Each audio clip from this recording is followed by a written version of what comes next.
3, 2, 1. Here we go.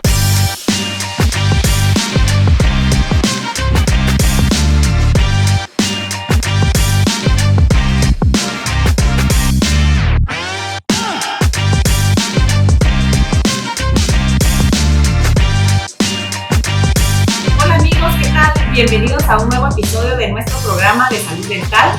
Hoy tenemos un tema muy interesante que es anestesia y sedación en tratamientos dentales y nos acompaña el doctor José Fajardo, egresado de la Universidad Francisco Marroquín en Medicina, hizo anestesiología en el ICSS y lo que más me gusta es decir que tiene más de 20 años de experiencia trabajando con odontólogos para hacer que los tratamientos dentales sean más fáciles de llevar y mejor tolerados por los pacientes. Así es que bienvenido, doctor Fajardo. Es un gusto tenerlo por aquí. Gracias, doctora. Y vamos a hablar hoy de preguntas frecuentes que tienen los pacientes que van a hacer un tratamiento y no se sienten seguros todavía acerca de una sedación.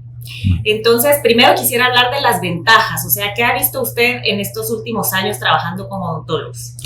Bueno, básicamente las ventajas que tiene una sedación versus hacerse el tratamiento con el paciente despierto es que en primer lugar el grado de ansiedad baja muchísimo, ¿verdad? Como todos sabemos, a nosotros nos da mucho miedo todo lo que no conocemos. Entonces cuando nos dicen vamos a hacer un procedimiento de cualquier tipo, ya sea dental, médico, entonces uno pasa la noche anterior muy asustado, con mucha ansiedad porque no sabe uno a qué se va a enfrentar al día siguiente. Entonces la ventaja de la sedación es que le disminuye la ansiedad al paciente y se vuelve una experiencia mucho más favorable y más agradable para el paciente. Eso en primer lugar, se le baja el grado de ansiedad. Segundo, se disminuye muchísimo el dolor que el paciente pueda sentir, ¿verdad? Porque quiera que no, en algunos episodios del procedimiento, pues él va a sentir algunos pinchazos cuando se le pone su anestesia local, ¿verdad? O algunos procedimientos que pueden ser un poquito duros y que el paciente le pueda molestar. Entonces se baja el dolor también. Con los medicamentos que pone por vía intravenosa. Exactamente. Y aparte, pues, al paciente se le pone su analgésico en la solución, ¿verdad? Porque el paciente hay que canalizarlo, entonces en la solución se le pone su analgésico. Y eso nos ayuda porque ya el paciente sale con analgésico, sale sin dolor. Antiinflamatorios. Antiinflamatorios también, exactamente. Y la tercera ventaja que tenemos, aparte de bajar la ansiedad, bajar el dolor, es que todas las funciones del cuerpo mejoran muchísimo porque no se están produciendo hormonas de estrés durante todo el procedimiento. Entonces el paciente está relajado como haciendo una siesta en su casa y entonces la recuperación es mucho mejor, ¿verdad? Por ejemplo, en una cirugía de cordales, el paciente se va a inflamar menos y se va a recuperar mucho más rápido si se le seda versus a que se le haga despierto. Sí, y usted mencionó algo muy importante y es que con un tratamiento dental, el odontólogo siempre va a recurrir a anestésicos locales inyectados, ¿verdad? El famoso pinchazo. Exacto. Y eso es lo que muchas veces genera esa ansiedad. Los pacientes le tienen miedo a las agujas, no les gusta el sonido de la turbina o definitivamente se sientan en el sillón dental y ya la piel se les eriza. Exacto. Entonces creo que una sedación, como usted mencionó, son grandes ventajas, ¿verdad? El paciente más relajado, se le pueden administrar medicamentos para que tenga una recuperación mejor, con menos dolor, menos molestias. Así es. Y le permite al odontólogo también trabajar mejor, porque Exacto. el paciente está relajado, ¿verdad? Y también, usted lo mencionó, cordales, o sea, tratamientos. Hay casos donde los pacientes nos preguntan, bueno, por ejemplo, mi papá tiene 65 años y quiere optar por un tratamiento de implantes dentales, es diabético y tiene hipertensión. ¿Qué le podemos decir a esta señora, ¿verdad? Que está preocupada por la salud de su papá, que tiene que hacer un tratamiento de implantes?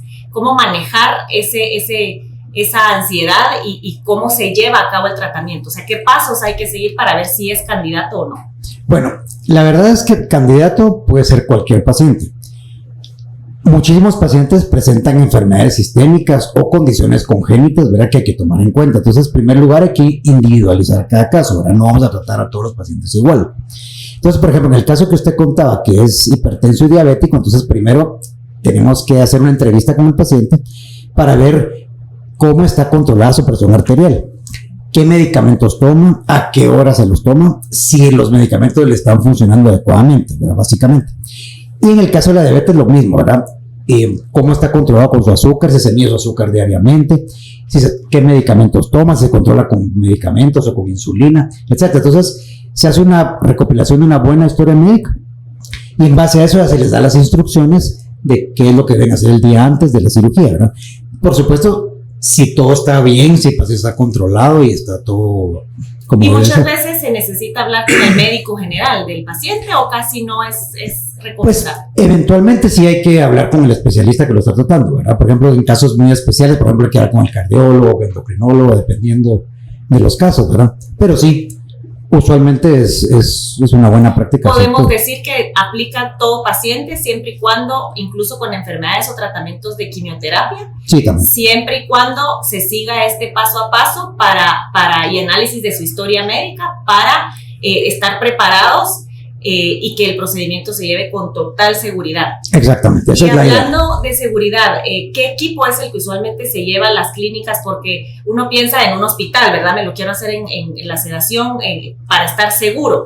Pero hoy con la tecnología que tenemos, yo lo he visto pasar a las clínicas y sí siempre lleva desde tanques de oxígeno, pero usted nos puede ampliar un poquito la respuesta.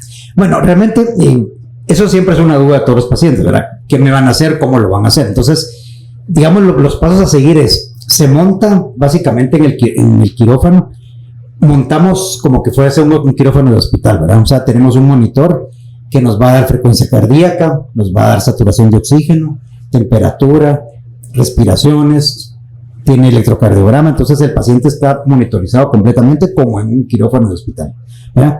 En segundo lugar, pues tenemos suplemento de oxígeno, o sea, todo paciente que se le va a sedar siempre tiene su suplemento de oxígeno continuo durante todo el procedimiento, ¿verdad? Y aparte, cuando el paciente llega, siempre se le hace una vía periférica, se le canaliza una vía, ¿verdad? Para que el paciente esté con su suero, donde le podemos pasar todos sus medicamentos, ¿verdad? No solo para la sedación, sino como usted lo mencionó anteriormente, sus antiinflamatorios y analgésicos, ¿verdad? Entonces, eso es básicamente los pasos a seguir. Sí es bastante seguro, ¿verdad?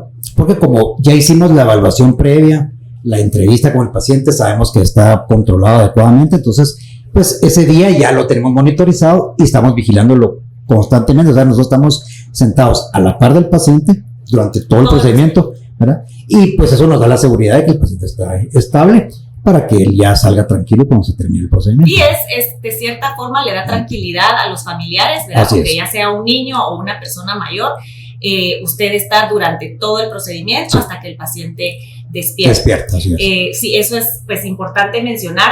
También las recomendaciones, usted dijo, hablamos hace poco del ayuno, las horas de ayuno que tiene que hacer el paciente, o si tuvo alguna reunión o algún evento familiar en donde probablemente se tomó una copa de vino, nos han hecho esa pregunta, ¿puedo o no puedo tomar vino una noche antes? Entonces, ¿qué recomendaciones a seguir? Digamos, en el caso de una sedación con 6 horas de ayuno estamos bien, ¿verdad? Siempre pues se le explica al paciente, si no se hace temprano en la mañana, sino que por ejemplo se hace al mediodía o en la tarde, se le explica hasta qué horas puede desayunar, qué puede comer dependiendo de su estado médico, ¿verdad?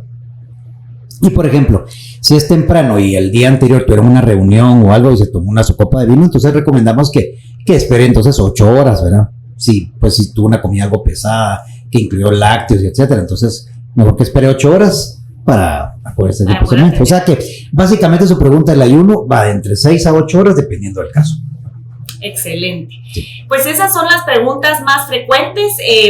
Nos complace mucho haber tenido ahí sí que la información más reciente y agradecerle, ¿verdad? Porque colabora constantemente en las clínicas de Smile Factory. Nos preocupamos mucho por el bienestar de los pacientes y trabajamos con especialistas que nos aseguran transmitirle a esa tranquilidad no solo al paciente, sino a los familiares.